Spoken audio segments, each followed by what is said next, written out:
Ito nga palang Ross Boulevard, mga bayan, may speed limit to. Bawal dito yung mabibilis. Yan, hinuhuli yan, oh. Ayan, dyan pa rin yung mga vendor.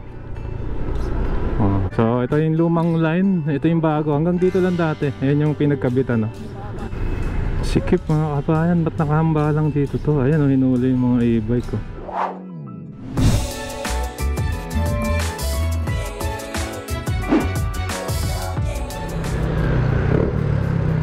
Alright, magandang araw mga kababayan. Dito po tayo ngayon sa Naiya Road. Kakanan na tayo rito sa Ross Boulevard. At ayan ang istasyon ng LRT, oh, Mia Station, oh. Ayan, oh, wow. Ayos.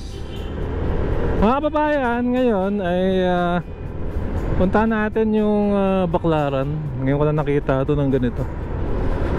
Check natin, no? So ayan po yung LRT1 Mia Station. Banggit nga, no, nasa 95% na yata ang project na ito. Itong LRT1. So malapit-lapit na yung matapos. Ang lakas ng hangin mga kabayan.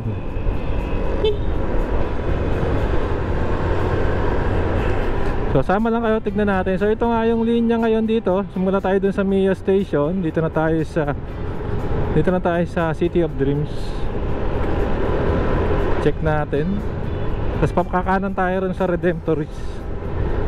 O ayan, i-zoom ko na lang. May nang kalagayan ngayon. Yung separate vlog na lang natin yung kalagayan ng Asia World Station dyan sa PTEX. Ito nga palang Ross Boulevard, mga bayan, may speed limit to. Bawal dito yung mabibilis. Yan, hinuhuli yan, oh. Yung bigla kang mag-iisang daan, ganyan. May mga nagbabantay, nahuli yung ano. Kalimutan ko lang yung speed, maximum speed. Parang baka 60 lang siguro. Kasi biglang kumakarera yung mga ano rito, eh. Kasi ang lawak, eh. Safety rin naman yun, no? Public service announcement lang, baka mahuli kayo. Lalo na yung mga naka 4 wheels na, tsaka big bike.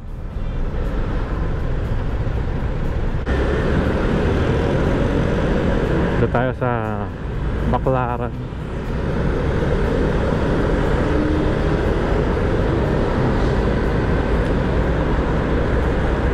Ayan, oh.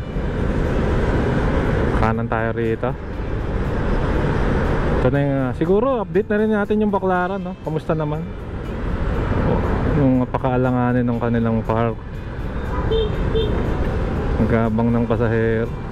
Wala nang, minsan kasalanan din ng pasahero, mga babayan, ano?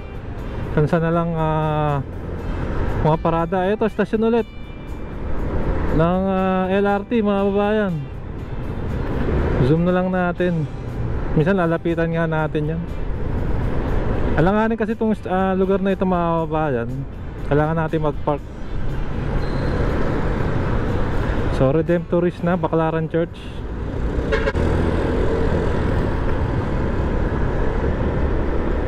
Hindi ko lang pwede pa bang kumanan dito.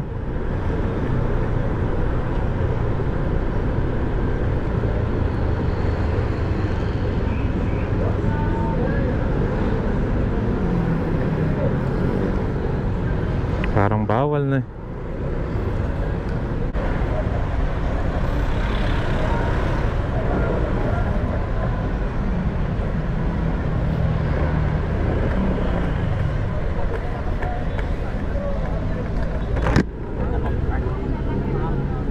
Ito na yung Baclaran, mga kababayan.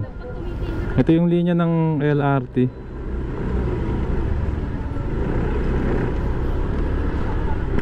Ayan, dyan pa rin yung mga vendor. Ano natin, i-trace lang natin.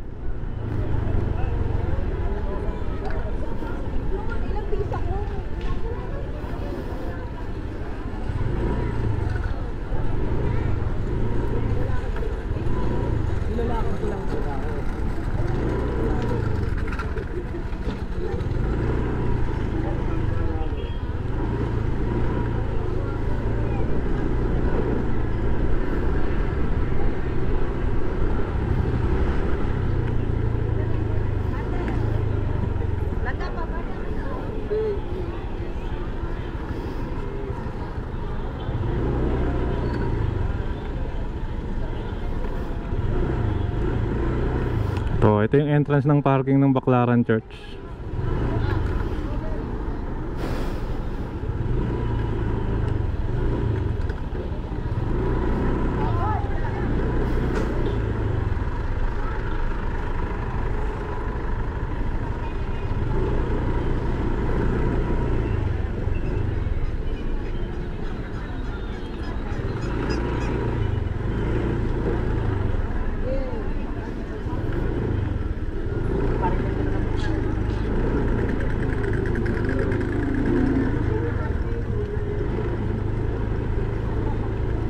Ayan, hindi na ako makapag-vlog eh, no? Nag-iingat ako at maraming pedestrian. Pero yun nga, no, nasa ilalim tayo ng mismong extension na ng LRT. Tapos update na rin natin tong Baclaran. Sana bukas na rin sa dulo. Dati hindi pa bukas dun eh.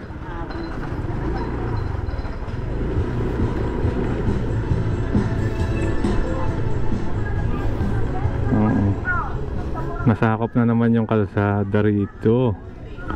Sana talaga may pwesto na yung ating mga kababayan dito. Wala namang problema magtinda. Siguro mas okay lang talaga kung may pwesto sila, no? Ayun, ano masasabi niyo mga kababayan? So ko-connecta dun sa dating linya. Dati hanggang dito lang yung linya mga kababayan eh. Nabutan ko pa yun.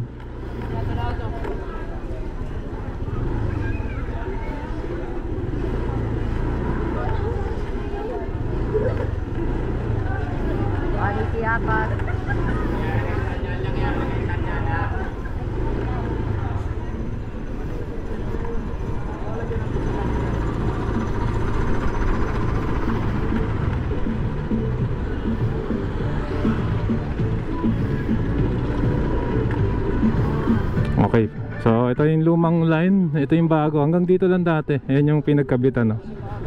So ito na nga. So nakita nyo kanina, from dun sa Mia Station, interchange dyan sa Bitex, ay ito na-connect na rito. Pero yun nga, no? Ano na rin to, dalawa, dual purpose yung ating vlog, no? Tingnan din natin tong Baclaran.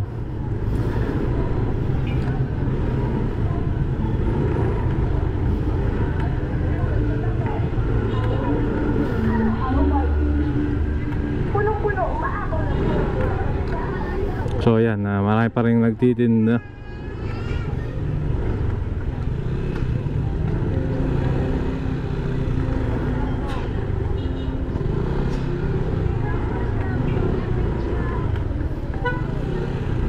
Ito yung Baclaran Station.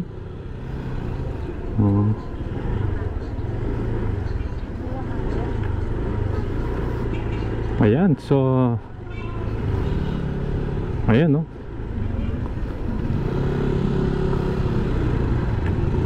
So hindi ko lang kung nag-improve na ba sa inyo yung Baclaran. Pero dati, pagkakaalam ko, ito talaga, ito, hindi nadaan natin ngayon. Wala nang madadaanan dito. Ito nga ngayon, nakakasya pa yung sasakyan eh, oh. Dati wala eh, hindi ka na makakadaan eh. Pero na kung naglalakad ka. Oho.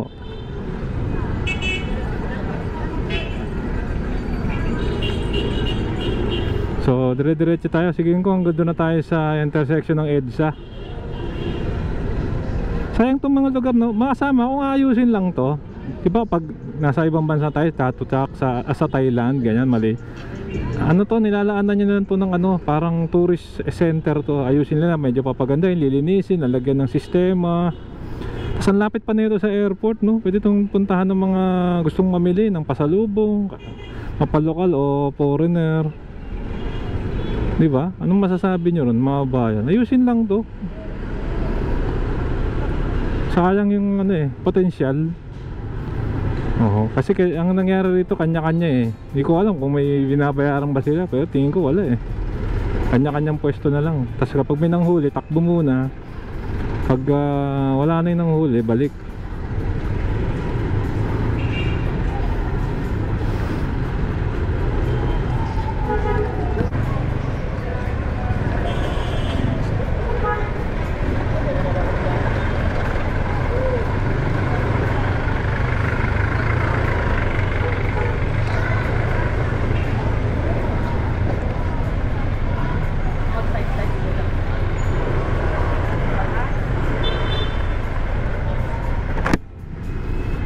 Skip mga kabayan, ba't nakahamba lang dito to? Ayan o, hinuli yung mga e-bike ko.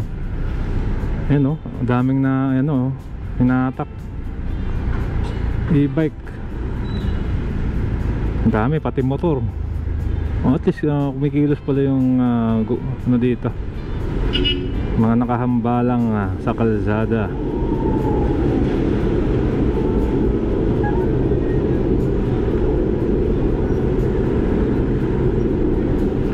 So ayun, tayo bumabaybay going EDSA.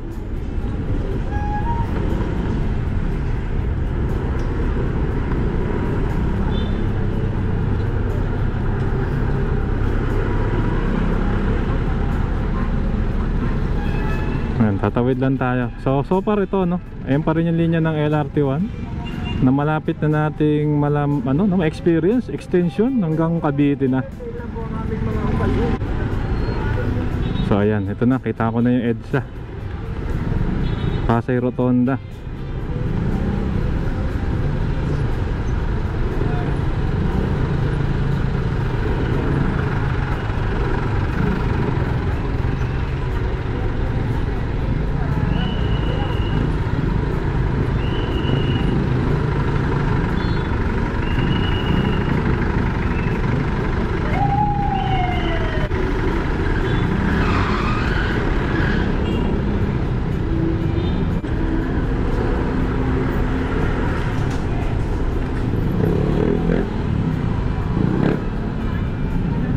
Ayan na, mahirapan tayong sumingit dun. So EDSA na, tawid tayo rito.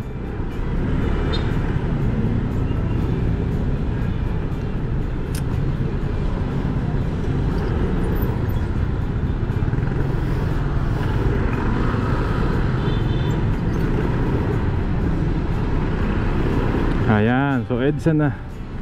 Tawid na tayo ng top. Kanan ho yan, papunta ng EDSA yan.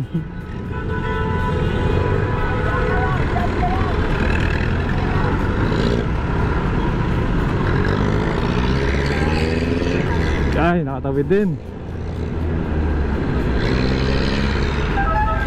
Alright, hanggang dito na lang. So nakita nyo naman, no? Ito, nasa ibalim pa rin tayo ng linya ng LRT. Ang dilim So far, no? Ang ganun pa rin naman yung Baclaran. Hindi ko alam kung may improvement. Pero so far, yung pa rin siya. Baclaran pa rin. Anyway mga bayan, hanggang dito na lang. Kung nagustuhan nyo tong video, ayunahan niya ako kayong mag-like, mag-comment na subscribe, hit yung notification bell para updated kapag may bago tayong video. So maraming pong salamat. Keep safe, 12 malasakit. Sarap maglakbayan. See you po sa next vlog update mga kasama.